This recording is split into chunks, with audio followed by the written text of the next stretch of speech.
wabarakatuh. Waalaikumsalam warahmatullahi wabarakatuh. Kami dari kelas IPS 5 akan membuat podcast tentang sejarah Desa Maja yang bernama saya Aji, Saya Teguh, saya Didin, saya Rapi. Pak Bade Tumaras, mengapa diberi nama Maja? mengapa diberi nama Maja? Nah, apakah ini sejarahnya atau pertanyaan? Pertanyaan, bukan sejarah, bukan sejarah singkatnya. Bukan. Mengapa di daerah Maja ini diberi nama Maja? Ini sejarahnya panjang sebetulnya. Diberi nama Maja itu, nah, yang pertama bahwa di daerah sini itu terdapat sebuah pohon di lereng Gunung Ciremai sebelah barat ini terdapat sebuah pohon, yaitu pohon bernama pohon Maja. Pohon Maja ini sangat bermanfaat terutama untuk mengobati penyakit-penyakit tertentu. Pada suatu saat itu daun maja ya pernah dicoba ketika terjadi peperangan antara kawanan jin buntung yang selalu mengganggu pesantren di Daupugur. Saat itu Bapak Kelindur yang menemani Syekh Abdul Jalil, dia itu bertarung dengan kawanan jin buntung dan ternyata Bapak Kelindur ini kalah. Nah, kemudian Bapak Kelindur ini kekalahannya itu dia sampai tidak sadarkan diri dan akhirnya Syekh Abdul Jalil ini mengobatinya dengan ramuan dari daun maja. Nah, setelah diberi ramuan dari daun maja, kemudian Bapak Kelindur itu adalah sehat kembali, dia bangun kembali. Nah, kemudian sejarahnya ketika itu adalah di daerah Maja ini, daerah Maja itu yaitu berbentuk kerajaan atau pesantren dulu.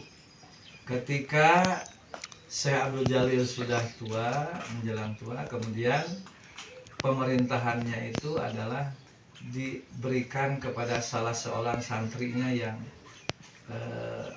sangat terkenal, yaitu yang bernama Raden Muhammad Ridwan.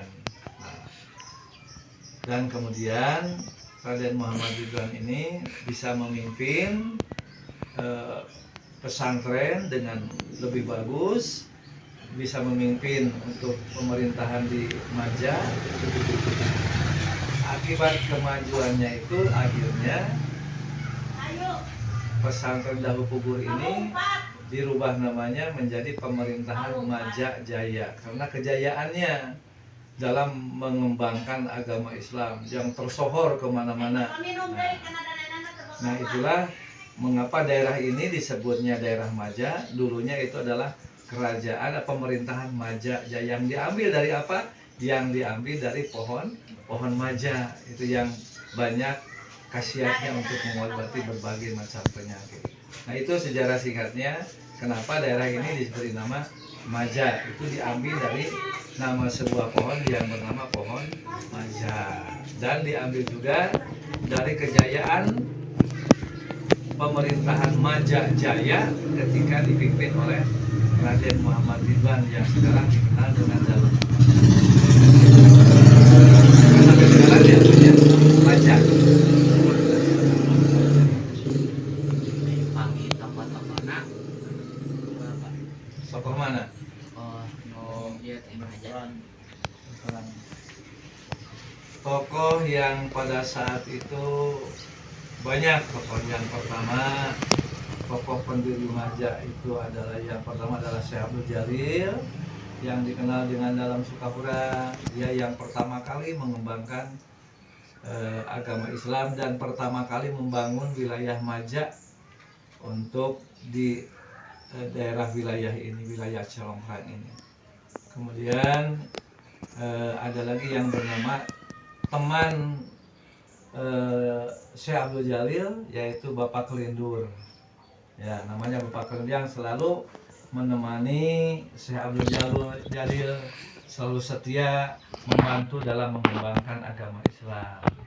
Kemudian yang terkenal juga tokoh-tokohnya itu adalah muridnya yang sangat terkenal, yaitu yang bernama Raden Muhammad Ridwan. Dia putra Raja Talaga Manggung dari Kerajaan Talaga. Dia berguru ke sini, ke Maja, ke Syekh Abdul Jalil. Nah, dia sangat pandai, sangat cakap pemimpin. Sebagai pemimpin dulunya adalah lurah santri dan diangkat menjadi kepala pemerintahannya, menggantikan Syekh Abdul Jalil ketika sudah tua. Kemudian yaitu diangkatlah seorang patih pemerintahan, yaitu yang bernama Raden Muhammad Kiswan, yang sekarang dikenal dengan Dalam Cucuk. Itu tokoh-tokohnya ya. Sehingga mereka ini adalah merupakan tokoh-tokoh sebagai pendiri Maja pada saat Maja berdiri ketika zaman Syekh Abdul Jalil. Kemudian ada lagi yaitu yang membantu teman-temannya dari lurah-lurah santri. Ya, ada lagi yang bernama yang ada di sana itu ya, lupa lagi, yaitu diantaranya selain Abdul Jalil ya tadi ya, Abdul Jalil, ada Mbah yang Bapak Kelindur dikenal dengan Mbah Upas ya, yang selalu setia mengurus pemerintahan. Yaitu kemudian ada lagi yaitu santri-santrinya, yaitu Mbah Dalam Pulonata. Nah, Mbah Dalam Pulonata, kemudian ada lagi Dalam Tumenggung. Nah, itulah diantaranya yang sekelumit yang bisa membangun Maja pada saat itu, zaman kerajaan. Jadi mulai berdirinya Maja. Nah, itu diantaranya tokohnya adalah itu. Tokohnya. Terus peninggalan yang saat berdirinya Maja, peninggalannya itu tidak berupa benda-benda yang ada, tapi peninggalannya itu berupa senjata-senjata yang digunakan atau pekakas yang digunakan oleh dalam Sukaurang. Itu hanya berupa alat-alat untuk berperang melawan musuh. Jadi barang-barang tersebut peninggalannya tidak didokumentasikan seperti di kerajaan lain. Barang-barang tersebut adalah dikubur bersamaan di sampingnya makam Dalam Sukaurang. Maka anu tos uninga mah kadinya ke makam Dalam Sukaurang, ieu paesanana dua pasang. Nah, satu adalah pusaranya Dalam Sukaurang dan satu lagi itu adalah pertanda di jam makam bekas-bekas senjatanya yang dipakamkan di samping. Jadi tidak seperti di kerajaan lain ada yang masih senjatanya masih pada saat itu ya.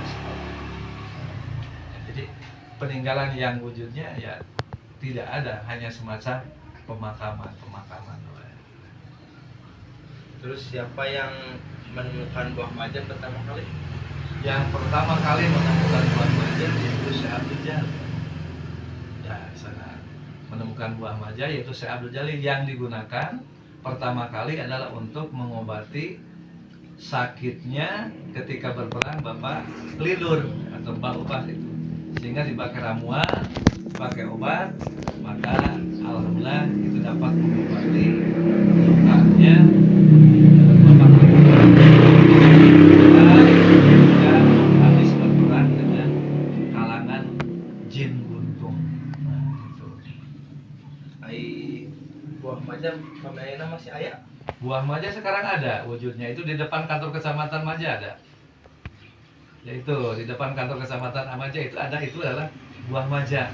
Nah, itu buah langka sebetulnya. Dulu tidak ada, tapi ketika tahun berapa ini alhamdulillah bisa ditanam di depan kantor kecamatan Maja. buahnya coklat seperti itu. Itu bisa digunakan untuk ramuan-ramuan sebetulnya. Daunnya bisa untuk mengobati dan buahnya juga bisa untuk sebagai obat. Pernah ada lihat di depan Kecamatan Maja yang kecil-kecil daunnya? Kalau mau di pohon Maja kita pohon Maja, pohon Maja. Itu pohonnya langka. Di daerah Maja yang lain tidak ada. Itu di lereng Gunung Jelma juga sudah hampir punah. Nah, itu salah satunya seperti itu dilestarikan buah Maja yang ada di depan kantor kecamatan. Kalau ada yang ingin tahu, dipoto saja di sana buahnya. Gitu.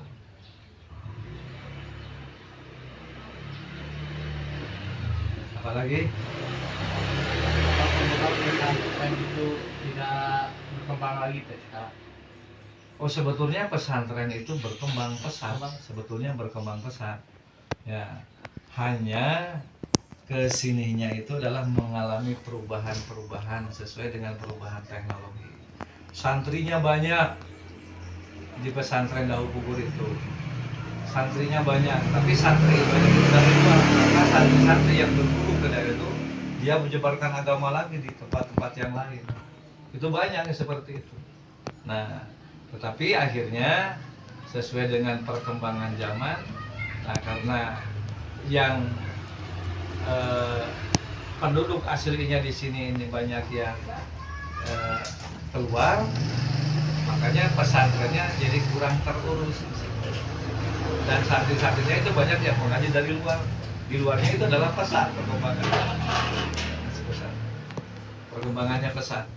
Jadi seiring dengan perkembangan zaman di sini, maka lama kelamaan ya tinggal satu musola itu yang bernama musola Dahu Pugur. Masih ada peninggalannya, itu berupa musola. Itu karena apa? Tadi penyebab seiring dengan perkembangan zaman, santri-santrinya banyak yang keluar, mengembangkan lagi pesantren di mana. Tapi itu banyak mereka yang berguru dari sini. Seperti di sana di Talaga ada Cipager ya.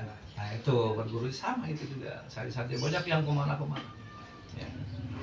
Selain dari muridnya yaitu Raden Muhammad Ridwan, banyak yang berguru di sini.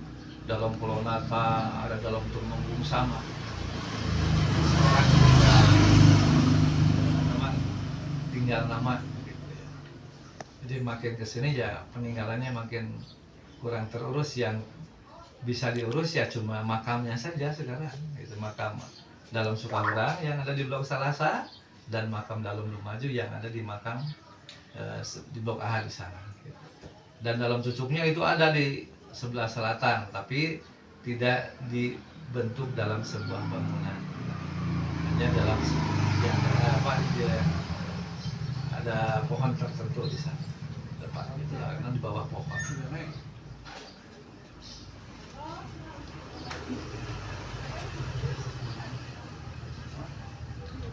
Apalagi? Sudah cukup? Nah, Sekian dari kami.